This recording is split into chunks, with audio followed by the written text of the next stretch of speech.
guest. The other day, I heard a story about a farmer who was approached by some oil well drillers, and they told the farmer that they believed he had oil on his property. And so the farmer figured, well, if they're going to drill, and they said that they will give him royalties off every barrel that they find. So the farmer figured, well, I got nothing to lose, everything to gain. So the farmer allowed the drillers to drill. Little did they know, they found barrels and barrels of oil on this farmer's property. As a matter of fact, 3 oil companies were derived from this farmer's property. Now just imagine if the farmer would have rejected their offer, or just imagine if the drillers wouldn't approach the farmer, suggesting that he did have oil on his property. See, what happened was the farmer had already been a millionaire before the drillers ever drilled. But it wasn't until somebody approached him, and it wasn't until they went up to the farmer and asked him, that they were able to discover what was lying dormant. And that's the first key to finding our potential, is partnering with other people. We aren't placed on this journey called life, alone. In most cases, it's going to take the help of others. It's going to take assistance from other people to help us find our true potential.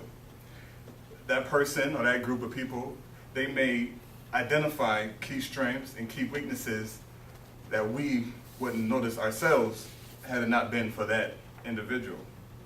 I'm reminded of the story of Saul and David in the Bible. On many occasions, Saul tried to kill David, but Jonathan, Saul's son, let David know of his father's attempts to try and kill him. Jonathan, who should have been one of David's enemies, was actually one of David's helps. However, the thing that Jonathan did was help David to recognize the potential that he had. You see, Saul was jealous of David, but Jonathan, as I mentioned, was Saul's son. So Jonathan was the one who was encouraging David to keep him pressing forward. So the second key to finding our potential is stepping out of our comfort zone. As a young boy growing up, David was the smallest and youngest of his brothers, and his natural abilities weren't that of somebody who was destined to be a future king.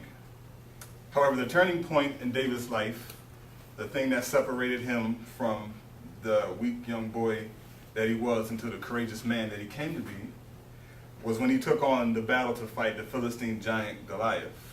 The other day I was watching a program on TBN that tried to reenact the historic battle. They showed Goliath on a mountain with his 8-foot stature, wearing his body armor, which probably weighed more than his body weight. And just a few hundred yards away, they showed David probably weighing 75 pounds, soaking wet, with nothing but underwear and a slingshot in his hand. David was the only one out of all the Israelites who took on the challenge to fight Goliath. And they were wondering, David, you can't go up there. You're so small. He's 8 times your size. But David understood that the area outside of the comfort zone is where the growth really happens. The area outside of the comfort zone is where we're putting our faith in God, that He has equipped us with everything we need to carry out the task. And the third and final point to us finding our potential is by us helping others. We will sometimes be called to help other people discover their potential. We won't always be on the receiving end of help, but may be the one that's ministering the help to other people. I'm reminded of a story that speaker Zig Ziglar told of a time when he was giving a speech. He had been giving speeches the whole day, and he was pretty much tired and worn down. And he mentioned how his knee was hurting him. And so he wasn't sure how long he would be able to last while he was up on stage. He was scheduled to speak for 60 minutes. And so already at the speaking engagement, they put the microphone around his neck. He got up on stage and he gave the best hour speech that he's ever given. And then he said after that, during the whole process, he said his knee wasn't even bothering him. He said it seemed as if the knee didn't even hurt. And then he said after a while, it hit him like a ton of bricks. He said, I was focused on helping other people, so my problems seemed small and seemed diminished. The question is, what happened?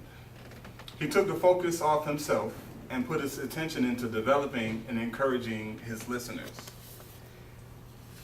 And then, in most cases, that's how life works.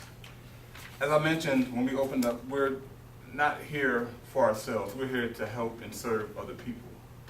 And in order for us to find our potential, we're going to have to partner with other people. That way we'll be able to see the skills that we have.